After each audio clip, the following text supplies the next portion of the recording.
BSides DC 2016 videos are brought to you by clearedjobs.net and cybersecjobs.com, tools for your next career move, and Antietam Technologies, focusing on advanced cyber detection, analysis, and mitigation.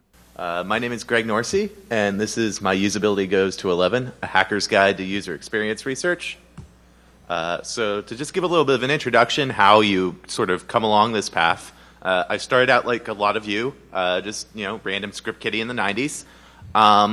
Towards the end of undergrad, I got really interested in the idea of, we've got all these security tools, and the problem doesn't seem to be that we need new forms of encryption, new tools. It's that these tools are really hard to use. And around that time, I started working for a usability researcher at Carnegie Mellon and got some practical experience, and actually ended going off to grad school to specifically study usable security, to specifically work on how can we design these privacy technologies with the intent of becoming a professor.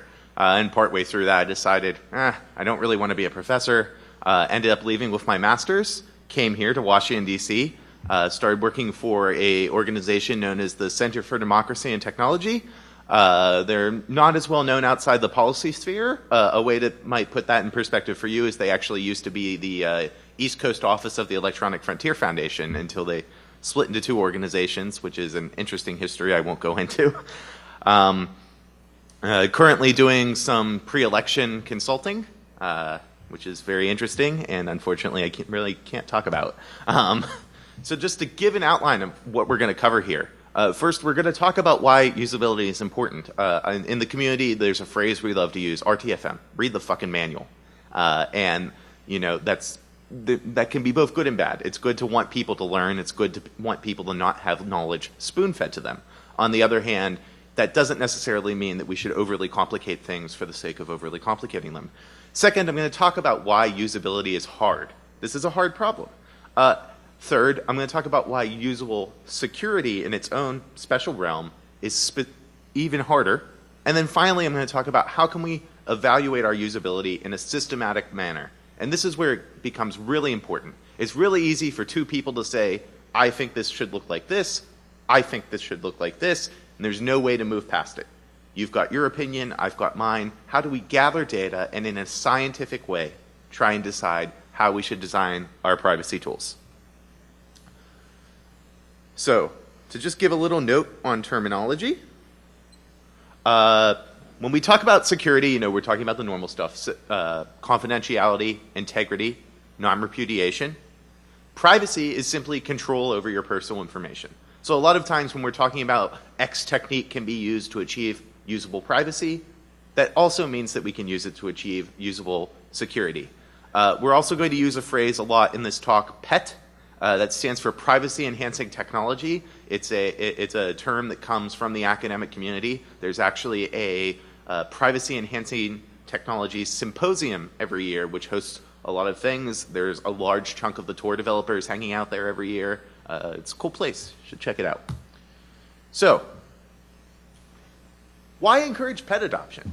Why should we care? First off, a healthy democracy thrives on anonymous speech.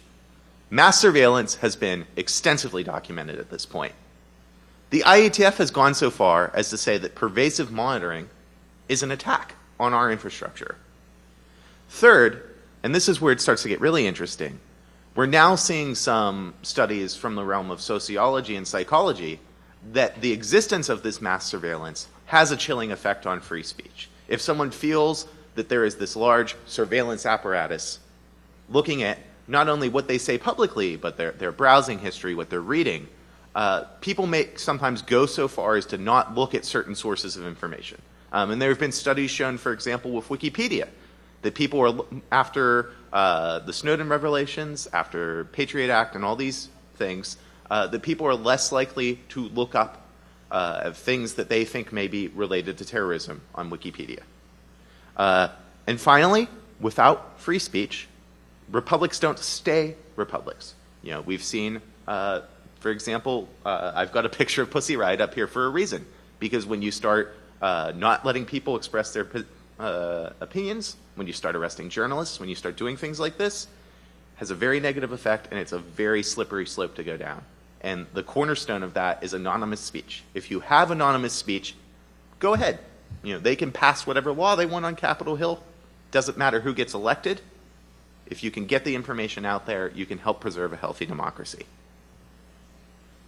So why else help do this? Well, for one, the math is good, as Bruce Schneier said. If we look at the Snowden slides, the NSA thinks that Tor sticks. That would imply that Tor is pretty good. And these 5 eyes are mostly focused on bulk collection and then injection into unencrypted streams. Tempora and Quantum, if you want to look up the programs. There's no evidence that most common encryption standards like AES and PGP have been subverted. We did have a little bit of wonky stuff with the I forget the standard with the curves, but a lot of the more popular things, we don't have any evidence, for example, that AES has been compromised. We don't have any evidence that PGP has been compromised. So these underlying privacy-enhancing technologies are solid. And we need to resist what Mika Lee called security nihilism, the idea that no matter what I do, I can't protect my personal information, might as well just post everything on the ClearNet anyways. This is not a good thing. So we know that our map is good. We know that these tools work. Why else encourage this adoption? The second is the idea of network effects. So I think some of you may have heard of Metcalfe's law. The strength of a network is the n squared. This is why, for example, whenever somebody says something is the new Facebook, it probably isn't. Why do people use Facebook? Because all their friends use Facebook. Unless all their friends start using something else, it's really hard to scale that back up. And this is especially true for anonymity systems. We've seen that usability barriers to Tor can hurt Tor's adoption. And we'll go into this later, but the more people using an anonymity network, the more anonymous you are. So it's in everyone's best interest that the tool be as usable to use as possible. Thus, usability becomes a security property. And finally, this is a pull quote from one of my friends who I was trying to get to download Signal. He said, "Nobody wants to download a special app to talk to Greg Norsey." And this is the barrier that we're going to face. People don't want to, no, security is not a primary task. Nobody pulls out their phone, and says, "I want to be secure." They want to text, they want to order, maybe listen to some Taylor Swift. So why else encourage adoption of these technologies? Because nothing to hide is a load of shit. Everybody has something they want to hide. If you do not feel that you need privacy, see me after this talk. I'll put a Nest Cam in your bathroom. So once we've established that there is at least some base level of privacy everybody has, then the question becomes, where do we set that line? We all want privacy. We may have differences of opinion about how much privacy we should have. But this idea of a transparent society is BS. And we really need to be clear about that. We need to be clear that we're not living in a society that's going dark. We're living in a society that is going light. Our intelligence agencies have reams and reams and reams of information. We haven't had a surveillance society like this since East Germany. And remember that the next time an elected official comes to you and says, "Oh, there's this piece of data I can't access." So usability is important. So why don't we make these usable privacy-enhancing technologies? Why don't we just do it? And to that, I go to my friend Neil deGrasse Tyson with this excellent quote, which you may not be able to read, which says, "Obama authorized North Korea sanctions over cyber hacking. Solution there, it seems to me, is to create unhackable systems."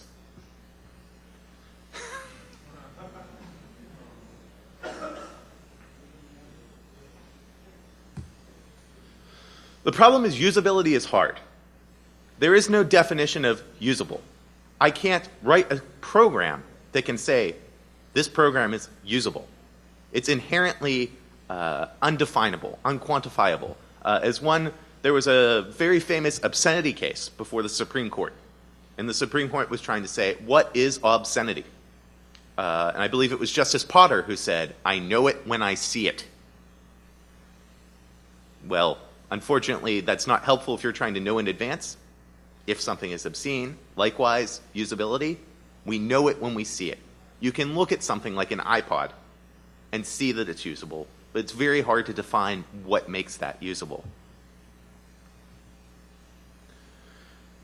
And the other problem is that the feedback you are getting from your users may not be granular. It might not be as helpful as you might ask. People will come to you and say, there's a problem, but they don't necessarily come to you with solutions.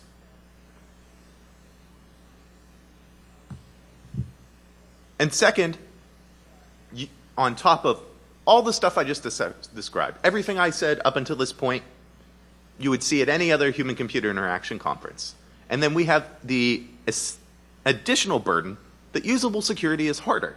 And there are a number of reasons why usable security is harder. In fact, there was an entire academic paper all the way back in, I believe, 1999 by Witten and Tiger. That should be Tygar. I'm sorry, JD. Basically, they did what's called a cognitive walkthrough and a follow-up lab study of PGB 5.0. And this was one of the first times somebody used these human-computer interaction techniques to study a piece of security software. And they came up with some really interesting conclusions. According to Witten and Tiger, Johnny can encrypt if he's made aware of the task, security task, if he's able to figure out how to successfully perform those tasks, doesn't make any dangerous errors, and is sufficiently comfortable with the interface to continue using it. Unfortunately, there are several properties that make this difficult. Unmotivated users, abstraction, there's a lack of feedback, there's what they call the barn door property, the weakest link property, and we're going to go over each of these and talk about in detail why they're making it hard for us to create usable security software. First, the unmotivated user property. Security is not a primary task. I don't go onto my computer and say, I want to be secure. As I said earlier, well, listen to Taylor Swift. And users aren't lazy. This is another thing I see bandied out. Like, users are lazy. Users don't want to protect their personal information. Users are making a calculated cost-benefit analysis. Earlier yesterday, I went into the gift shop and I bought a Red Bull for like $5. I used my credit card to do that. Now, some people might say that's bad. That's bad security. Somebody might, that credit card swipe data might be floating around in Russia right now. But I know I am not liable for any fraudulent credit card transactions as long as I report them within 30 days. So I choose to take that risk rather than walk over to an ATM and get some cash. Similarly, people's time has value. If somebody is not being evaluated on their performance at work for being secure, but for delivering results, why would they go and take extra steps which will impact their performance and not give them any perceived benefit? To give a real world example, a lot of systems, they say you need to have a very long, complex password. Do not write this password down, and we're going to change it every 30 days. Then we get irritated when the user writes the password down. Second, we have the abstraction property. Programmers deal with abstraction all day, every day. These concepts like public keys and signing, they're hard to understand. And not only are they hard to understand, there aren't really good real-world analogies to use for something like public key encryption. When we're talking about other things in computer security, sometimes you can get your point across. I was talking to my dad on the phone the other day, and the topic of the Internet of Things DDoS attack happened. And he was like, well, can you explain this to me? And I was like, well, let's imagine that everybody flushed their toilets at the same time. And let's imagine that sewer was Facebook. There you go. But because of this abstraction property, users aren't, there's what we call in human-computer interaction a gulf of execution. The user knows where they are right now. The user knows where they want to be, but they don't know the steps in between. There's no way to move slowly towards that end goal. And this can lead to some interesting situations because users try and follow our directions, but because of this abstraction, they don't always do it as well as we'd like. So for example, we tell users, use secure Wi-Fi. So then a user goes into a coffee shop, and there's a password written on the wall for the WPA pre-shared key, WA2, hopefully, pre-shared key. So they think, oh, this wireless is secure. There is a password. And they go and log on to their online banking and do other secure tasks. Now, thankfully, usually at this point, you've got HTTPS going for most of your important sites. But still, anybody who also has that pre-shared key can sit with Wireshark and sniff up packets and decrypt them at a later date. So it's very easy. It's very hard to simplify things, and it's very easy to give advice that will be misinterpreted. The third is the lack of feedback property, and that picture right there, if you can't see, is the wall of sheep from DEF CON. If you're not familiar with the wall of sheep, basically back in the good old days, what would happen is if you sent a password in the clear text on the DEF CON network, it got thrown up on the wall. And what we're talking about here when we talk about this lack of feedback property, if I do make an error, I don't know right away. I don't get this immediate feedback. That's how humans learn. That's how anyone learns. That's why if you, for example, they say if you have a dog and you come home and the dog's made a mess, punishing the dog won't really do anything because it's not going to associate the punishment with the act. It just thinks you punish me when I come home. You need to wait for them to actually be in the moment and then say, no, I gotta go in a crate or something. So the takeaway here is that oftentimes people can be for a very long time doing insecure behaviors, and they don't ever get any feedback until it's too late. And then finally, the barn door property.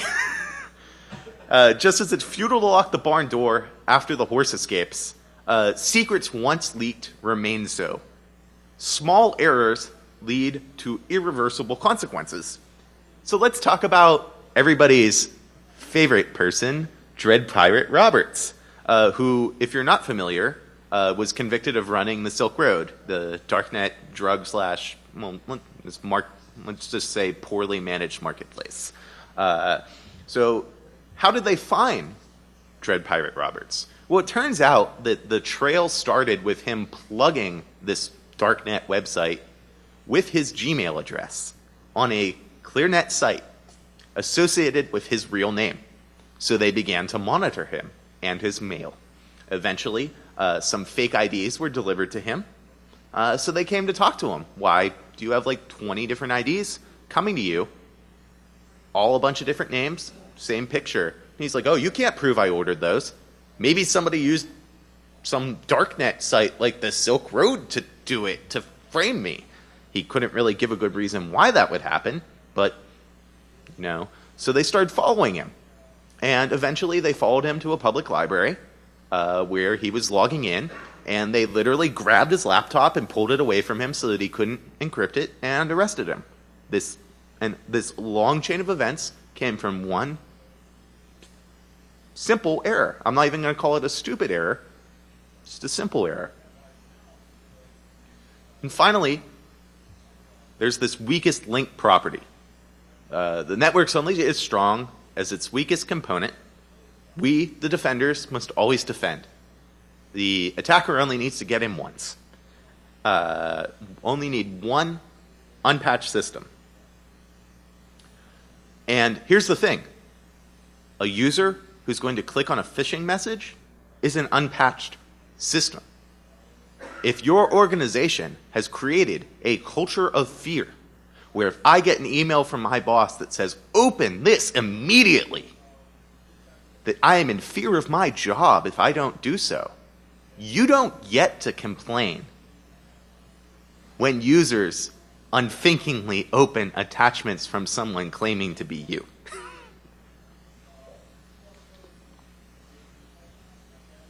So now we're going to get to the meat of the talk. I feel like we've sold it at this point. So how do we make our privacy software usable? And the first, and we're going to start at the high level and get really specific. But at the high level, if you have hiring authority, try and hire what IBM Design calls T-shaped designers, or in your case might be T-shaped engineers. And the idea is that you don't want somebody who just has depth in one area. You want depth and breadth. And these three areas are usually software engineering, which pretty much everyone at this event is going to have. The other two are research and design.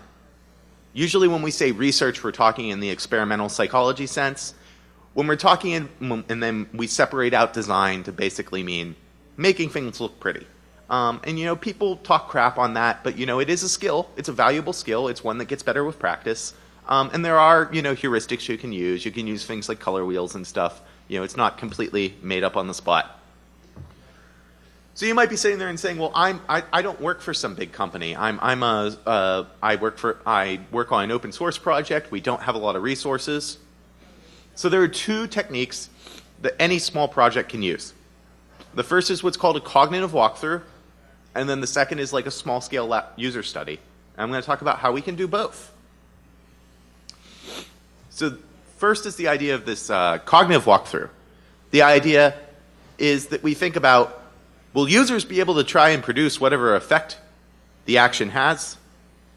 Will users see this control for the action? Will they be able to find the way to initiate the action? Once a user finds this control, are they going to recognize that it produces the effect that they want? And then after the action is taken, will users understand the feedback they get? And you ask this for your what are called core tasks. So for example, let's take installing and using Tor. We could say that our core tasks are to successfully install Tor, to configure the browser to work with Tor and the components, to confirm that the web traffic is anonymized, and successfully disable Tor and return to a direct connection. And there was actually an entire academic study done on Tor that looked at this. And at the time, there were a bunch of different ways of using Tor, and they found that an integrated browser was probably the best experience, which is now what Tor does, the Tor browser bundle.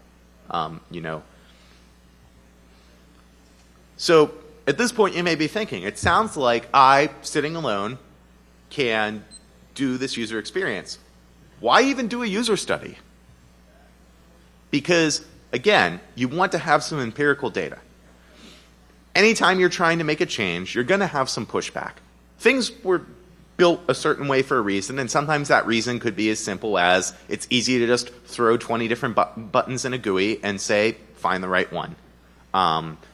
When you use empirical methods, you avoid some dev coming to you and saying, well, that's just your opinion, man. Because it's really easy to design things poorly, especially when we're an expert and we can't. It's hard to think like our users. And I love this analogy. If you ever watch Always Sunny on Philadelphia, there's an episode where they have a box of hornets. And Charlie says, you know what I'm going to do? I'm just going to pop a quick H on this box for hornets. That way people know it's full of hornets. Sometimes that's how it can be when you're an engineer, that you just don't know the level of knowledge you have, and it's really easy to... Anyways. So to finish up, I'm going to give you a little case study. This was actually my master's thesis called Why Johnny Can't Blow the Whistle, Identifying and Reducing Usability Issues in Anonymity Systems. Basically, this was two studies. I did the first study, went to a very nice conference, the one I mentioned earlier, the Privacy Enhancing Technology Symposium. It was in Spain that year. Got to hang out in Spain, got to meet a lot of Tor devs, and they were really open to the idea of making Tor more usable, and they made several changes. And then, this is the most important part, we didn't just make changes. After these changes had been made, we went back and reran our experiment to make sure that this had actually increased usability. So, before we go in, freaking Tor, how does it work? I don't want to assume that everybody in the room is familiar, but I'm going to sort of go a lot quicker than I have in other venues. So, anonymity service uses what's called onion routing technology, originally developed by the Navy, briefly funded by the Electronic Frontier Foundation. Now it's its own 501c3. And the basic idea is that you're going to route your traffic through 3 nodes to mask your identity. And another key point is that when your traffic is exiting the network, it's going to be in clear text, unless you've already set up some sort of encapsulation. That's actually how WikiLeaks got started. They created a Tor exit node, sort of sniffed the traffic for a while, and found that it was being used to pass around some interesting stuff by, I believe it was Chinese hackers. Don't want to say exactly, since I don't recall off the top of my head. So the basic idea, we obtain a list of nodes. We plot a route through these nodes. We have an entry, middle, and exit node. Traffic between the nodes is encrypted, and each node only knows the next hop. So for example, the middle node here does not know where the traffic came from, but it knows where it's going. And then here's the most interesting part, is that every 10 minutes, you're going to switch circuits. So, even if somebody is starting to somehow figure out who you are, you're hopping circuits every 10 minutes, you have another set of 3 nodes. There's been some previous research on Tor's usability. The paper I mentioned earlier, they did a cognitive walkthrough, they generated a set of heuristics. They did what was called a heuristic evaluation, which is a heuristic. It's just like a sort of, this is something you should do. And they concluded that a browser bundle was the best way to do Tor. At the time, you had, if you wanted to use Tor, you would take a stock instance of Firefox, you would install some sort of proxy management software, usually like Foxy Proxy or something like that. You didn't have like a standalone application. It was so Tor takes this feedback. They create this Tor browser bundle, custom Firefox build, came with Fidelia for proxy and identity management, and then Firefox had Tor button installed, which was just a little button that turned Tor on and off, defaulted to on. So to give a little timeline, back in 2012, we presented these results. 2013, Tor makes the changes we suggested. We also worked on a custom extension, which we'll talk about. And then in 2014, we presented this work. So we did 2 studies, and it was pretty simple. We brought 25 students into a lab. We had them download and install the Tor browser bundle, and we had them note along the way the changes, or the usability issues, and make changes. And that sounds really simple, but to achieve that actually took a lot of detail. So our study methodology. This was the lab section of a computer security class at Indiana University. So we had some pretty educated users. We pass out consent forms.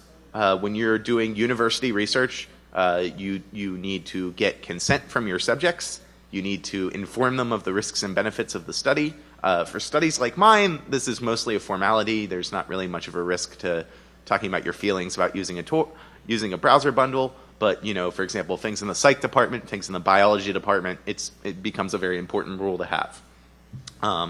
So we instruct users to download Tor, install it, and then download a new desktop background for the virtual machine that they're using. Users are briefed that this is not a typical lab, and that each time an issue is encountered, that you can raise your hand and say that you're having a problem, and the experimenter, the TA, will be happy to tell you how to solve that problem.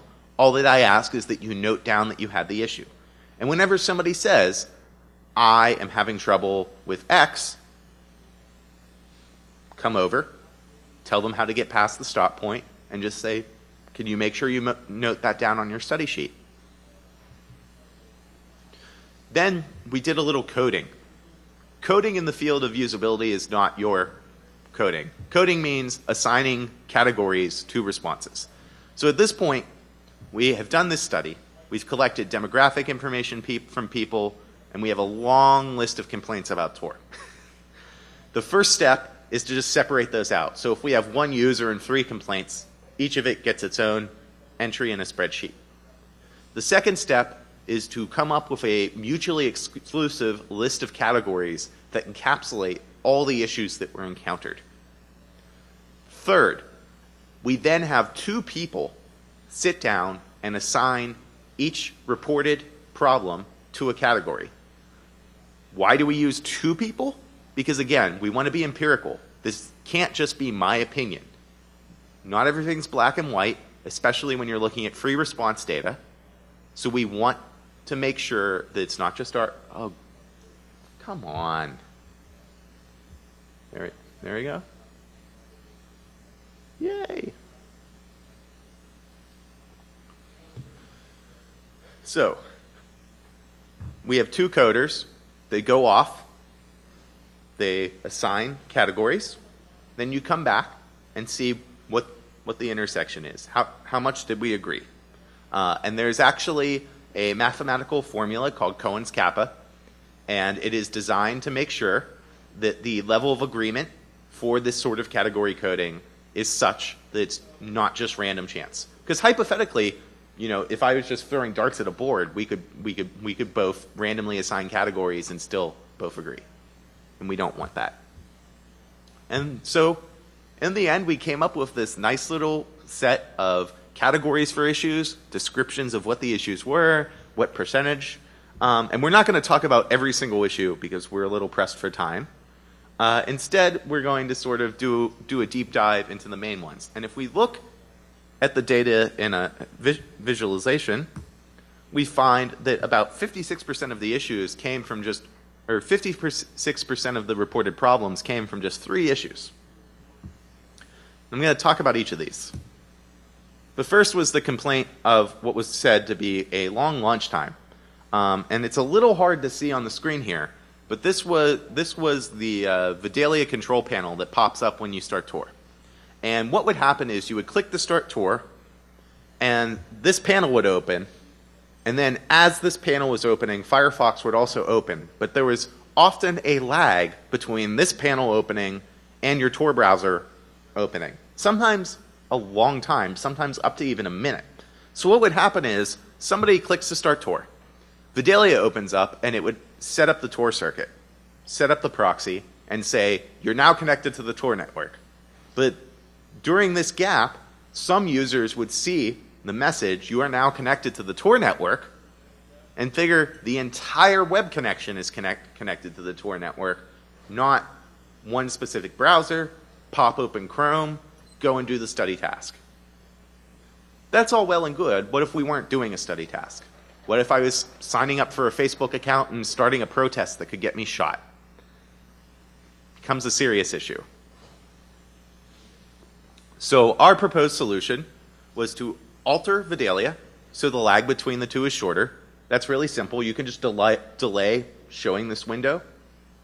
And the longer term solution, this one required a lot more heavy lift on Tor's part, was to move Vidalia's proxy management functionality into the Tor button extension itself. And now, if you look on the screen, a lot of these functions, like creating a new identity, seeing what nodes your traffic is passing through, those are all handled within the Tor browser now. You don't have this 2 windows, 1 application situation. The second was complaints about browsing delay. Users complain that the Tor browser bundle has a noticeable lag. Well, that one we can't do a ton about. When you're routing traffic through a series of nodes, it's always going to be slower than if you had a direct connection. But you can control perception. For example, users know that connections in coffee shops and Wi-Fi might not be as good as their home connection, and somebody might not be incredibly frustrated if you sat down in, say, a Starbucks and was unable to access Netflix. So similarly, if we hypothesized if we can pop up some sort of message and just say, you're experiencing lag, this is normal and expected, it will pass. That would reduce frustration with the browsing delay. Again, we can't solve that issue, we can just try and inform. And then the third was the idea of what we called window discriminability. Now, we were talking about how the Tor browser bundle was a custom Firefox. When I say custom Firefox, I mean the they used the Firefox icon. If you were looking at your taskbar, there was a Firefox icon, but then when you moused over it, it said Tor browser. This could get confusing if you had had actual Firefox open and Tor open at the same time. Very easy to alt-tab into the wrong window. So our suggestion there was really simple. Alter the Firefox logo, give Tor browser its own logo.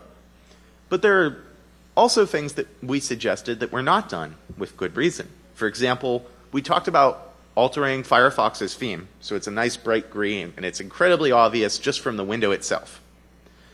We talked to some users who do not reside in the United States, who reside in countries where internet access often comes in the form of internet cafes, and we were told that this was a terrible idea, that governments in these countries are very repressive.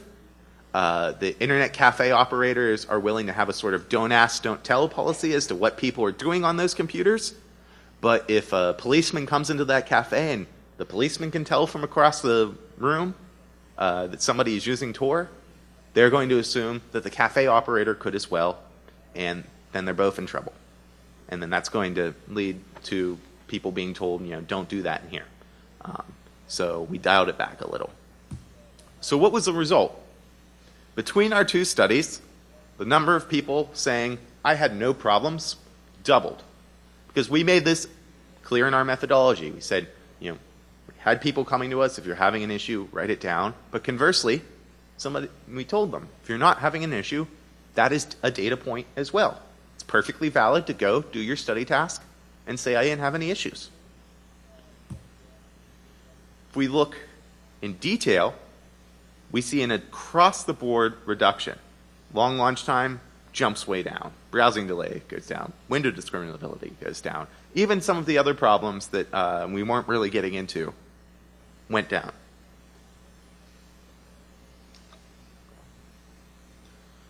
So, ran over. Finish this a bit quicker, so I'll have some time for questions. So in summary, usable security is a hard problem. Try and hire T-shaped engineers. If somebody has some experience in experimental psychology, a little experience in statistics, a little experience in design, it's a good thing. If you focus solely on being able to pump out shellcode, you'll get someone who can pump out shellcode. If you do cognitive walkthroughs, you can very easily and methodically spot major usability issues. And with minimal resources, you can sit down with users, and you don't have to do a user study in parallel. Because it can be a little hard to get 30 people in one room doing a user study. You can do serial as well. You can do a one-on-one multiple times over. You can reach out to people in your company.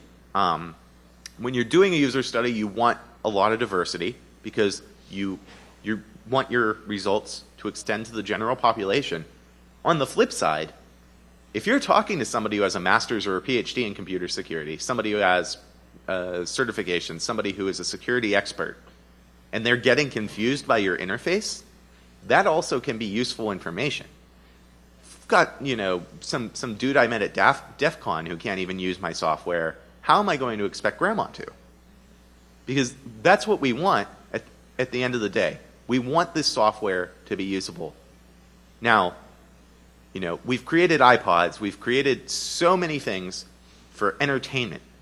We can apply these same technologies, these same techniques that we use to dumb ourselves down, and we can use them to enhance our privacy. And we need to do this because it's important for our democracy. Ben Franklin once said on the subject of America, a republic if you can keep it. And we need to be able to speak out anonymously. There's always going to be people who use this anonymity to say vile things. But we need to make sure we're focused on educating people, on making sure that we don't just silence the vileness, but actually try and change the opinions. If we just hide bad opinions, let them fester, that won't be a solution. So if you're sitting here and you're intrigued, let's say I've sold you, I want to do more usable security. What can you do? Read Why Johnny Can't Encrypt, the paper I just mentioned. And there's a great tool called Google Scholar. If you haven't gone to grad school, you might not have used it. But most of these papers have a cached version on Google Scholar, even if they're technically behind paywalls. A second paper to read is called Users Are Not the Enemy by Angela Sasse at the University College of London, which talks about this idea that users are making informed trade-offs, that users just, security is not a primary task, came from that paper. Third, read my paper, Why Johnny Can't Blow the Whistle. I mean, I'm not biased at all. It's the greatest paper ever. It's the hugest, most luxurious paper. And fourth, there's a website called hcibib.org. It has a ton of methodology papers and things like that. And, treat it like you would learning a new programming language. And then finally, your own. Usability is not a checklist. Like, if there's one thing I want you to get out of that talk is this. Usability is not something you can say, I did usability. You can't just say, well, I did a cognitive walkthrough, it's usable. It's a state, not a checklist, and it's going to be continuous. Your software is going to continue to change, and as your software changes, you're going to need to continuously evaluate. A lot of the larger companies now usually have pairs trios of people. You'll have a designer, an artist, a user researcher, some like experimental psychologist or anthropologist, and a software engineer, all working together to push out individual products. And your company should be like that as well. If you've never hired somebody who doesn't know how to code in C, reevaluate that. And then finally, shameless plug, if you want more comments on user experience, information security, or I worked on K Street for 1.5 years and love to talk about politics. If you want to hear my ramblings on policy, I have a Twitter. And at this point, if anybody has questions, we have a little bit of time.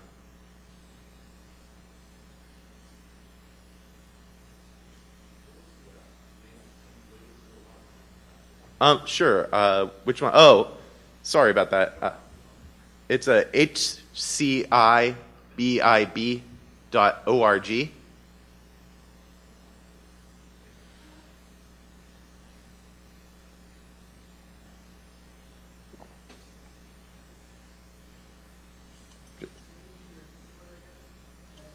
Oh, yeah, sure.